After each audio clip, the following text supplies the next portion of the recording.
You're listening to the Lovish Podcast, and I'm your host, Dr. Sita Hood, vision architect and licensed therapist. Each week, I'm going to help you to develop the belief and strategy necessary to make an immediate impact on the world by deep diving into topics like mental wellness, faith, relationships, and you guessed it, love.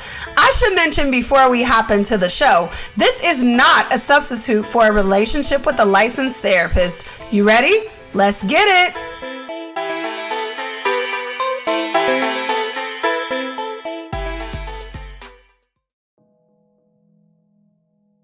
Hey, aren't you tired of running around like a chicken with your head cut off?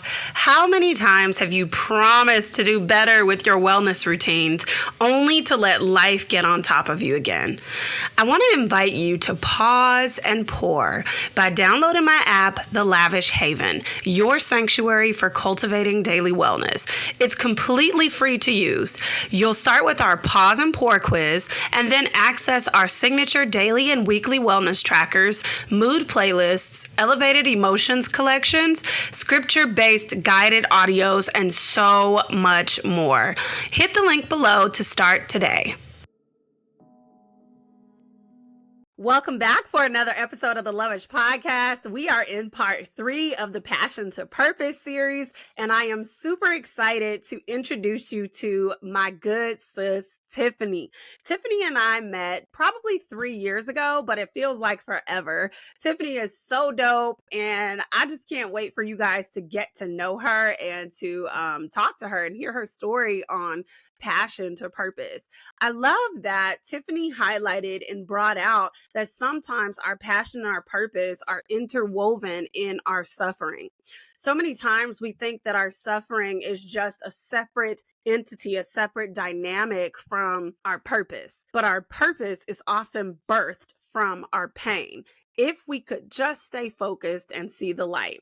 Let's jump in with Tiffany right now. People have different definitions of passion. Can you take a minute and tell me what passion means to you? Sis, I absolutely agree. I personally believe that passion is subjective. So what it may mean to me, it may not quite fit what it means to someone else. So to me, when you look up the word passion, you may find something along the terms of a strong, intense emotion, desire, or something that brings you great enthusiasm, whether it's something or someone. So it's something that fills your bucket. It's something that you can do over and over and over again, and it's not as taxing as something that you would mind doing. I feel that it's something that keeps you going. It's something that makes you wake up. Is something that you are constantly thinking about regardless of what you have going on. It's a running memo in the back of your mind that you're constantly seeking strategy from God about, that you're trying to hone in or craft. I feel that it's a constant nudging in your spirit. But also with passion, I feel that sometimes passion can be found as a result from suffering. I say that because even when you consider Christ and you consider Holy Week or Passion Week, as we call it, he suffered through that entire week. And so I believe that passion also comes from something that you suffer through. It wasn't until I had a unique encounter with grieving someone that was actually alive and not passed away, that I became passionate for those who were in the same situation, those who were having to learn to grieve people who were still alive, or to grieve places, or to grieve things, literally.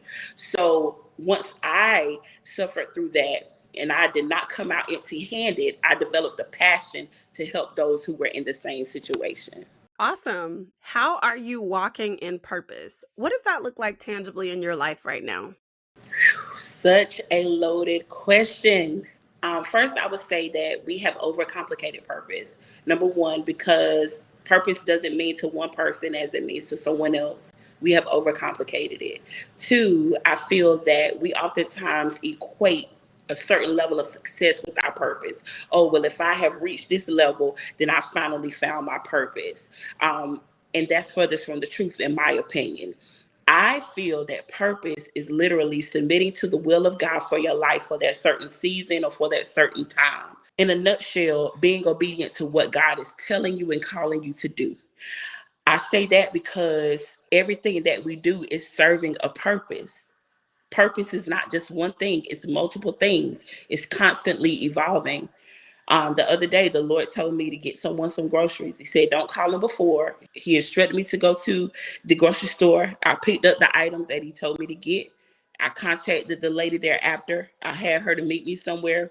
Then I gave her the groceries. That was serving purpose. The middle of October, I was in planning mode for the year 2024. The Lord told me to shut everything down to go into a season of rest, a period of rest. I said, okay.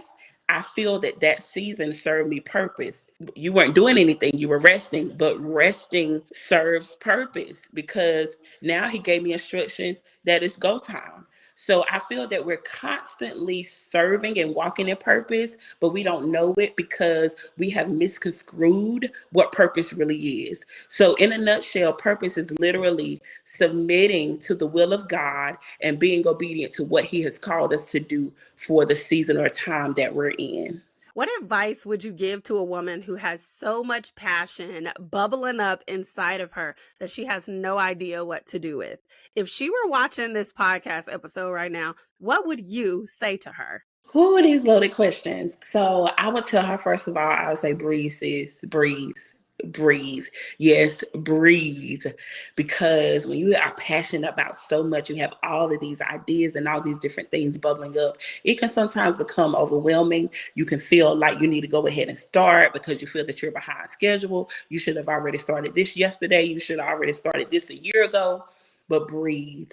Submit these things to God. The scripture says to trust in the Lord with all thine heart and lean not to thine own understanding, but in all thy ways acknowledge him and he'll direct thy path. He will give you instruction on what to do first and when to do it.